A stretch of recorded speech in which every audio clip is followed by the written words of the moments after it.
because in the meantime, we're going to be in Kent, Herne Bay in Kent specifically for a story from N Godsell. And I think this is just absolutely brilliant. It's a story. It has a real mystical tone to it and is read delectably. So let's listen to it. N Godsell from Herne Bay. This is Hagstone.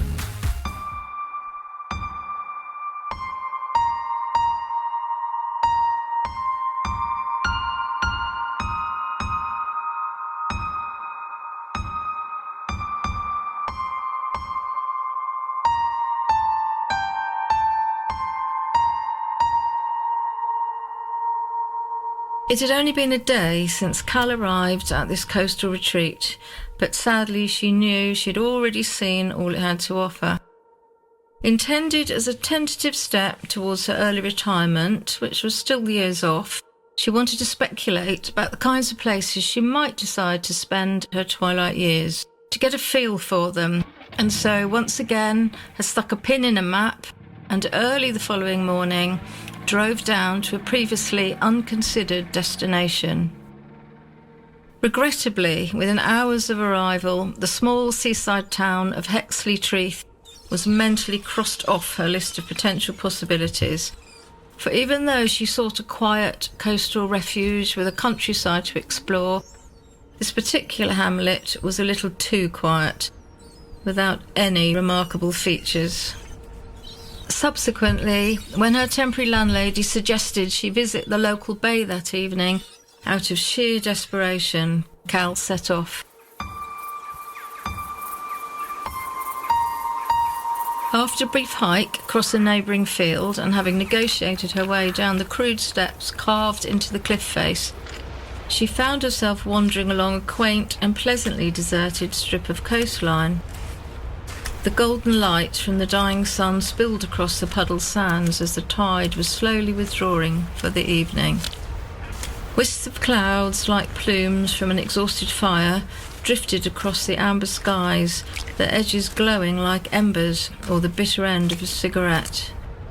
Summer was announcing its departure, but the day's heat still extended throughout the final hours, and as dusk loomed in the east, Cal continued her aimless stroll along the tidal plains to the west. On occasion, she stopped to admire a crab or to investigate a piece of driftwood or inspect a lugworm mound.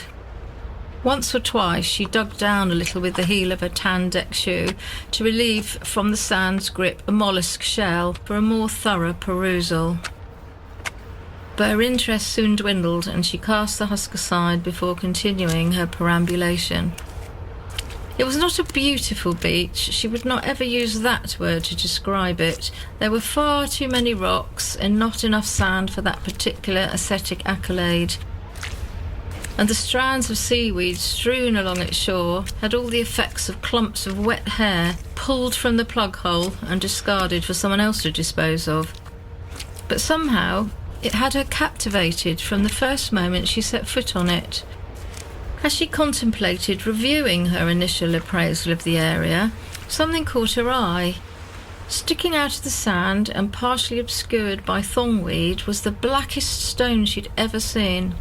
Not that she was any kind of lapidary, amateur or otherwise, but throughout her extensive spinsterhood, and especially of late, she had performed many of these cavalier strolls along countless fronts and taken in thousands, if not hundreds of thousands of stones and pebbles and rocks, from quartz to jet, granite to tourmaline, but none had the depth or richness or density of this particular find.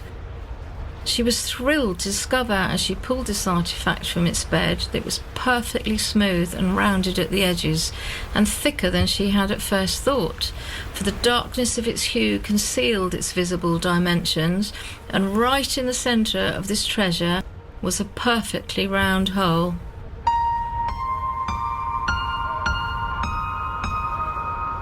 In fact, when she thought about it later, as she often would, the pebble itself had also been perfectly round and had fitted comfortably and naturally into the palm of her hand. It had been faultless. She could not recall seeing a single chip, scratch or blemish of any kind on its obsidian-esque surface. None of this was of concern at her initial discovery, for only the aperture kept her attention. Like the eyepiece on a telescope or an intriguing keyhole in a locked door, she found herself unable to resist looking through it. Taking the pebble between thumb and forefinger, she slowly and deliberately held it up towards the retreating sun, and like an ambitious and naive photographer pointing their camera at an eclipse, Cal closed her redundant eye and squinted to take in the view. Although the day was petering out, the burning god had not yet relinquished his flame to the ocean. Instead, the water intensified that which the clouds obscured, and his reflection struck the onlooker with an unexpected flare which left her blinking and slightly stunned. And after a moment, puzzled, for in her after image of the sunset, she saw what she thought was a silhouette of someone standing at the water's edge where there had not been a minute before. As she blinked, she looked up at the horizon, and the figure was surely there. Without knowing why, Cal took a few steps forward and blinked again, and once more the form reconsolidated. Later, she was unable to comprehend or explain why she did it.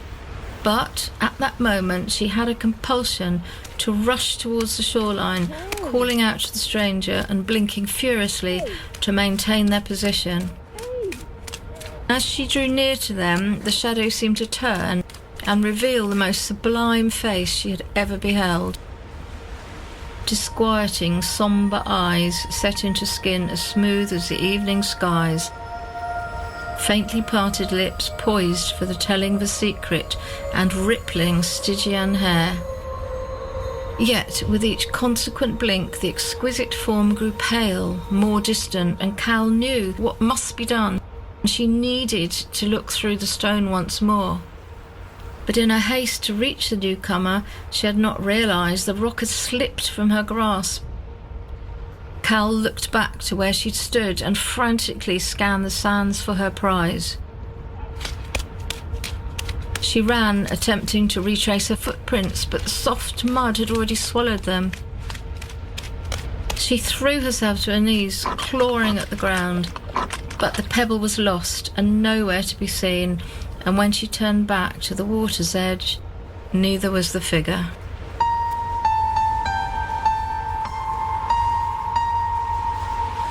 Hagstone, written by N Godsell, performed by Clare Perry, audio production by Faynights, and produced by Tea Time and Tide Productions.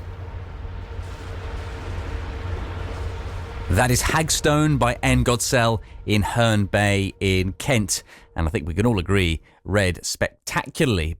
You can find N there on Instagram at Chasing Ghosts at Dusk. Thank you so much for that. Hope to get more work from you very soon indeed. N, and again, brilliant reading. Thank you.